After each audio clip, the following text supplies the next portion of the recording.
আপনারা দেখতে পাচ্ছেন লাল গোলাপ, সাদা গোলাপ, হলুদ গোলাপ, নীল গোলাপ নিয়ে কিন্তু তারা তাদেরকে দিচ্ছেন। লাল গোলাপের সম্বর্ধনা দিচ্ছেন, সাদা গোলাপ, হলুদ গোলাপ তারা কিন্তু তাদেরকে হজ মিনিস্টারের পক্ষ থেকে গিফট সহ ফুল দিয়ে বরণ করে নিচ্ছেন। হজ মিনিস্টারের পক্ষ থেকে আপনারা দেখতে পাচ্ছেন।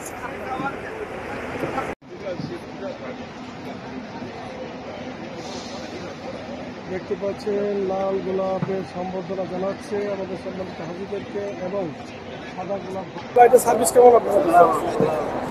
সার্ভিস এটাই প্রথম, খুব ভালো লাগলো। আলহামদুলিল্লাহ, এবার সার্ভিস নিয়ে আমরা আলহামদুলিল্লাহ খুবই সন্তুষ্ট।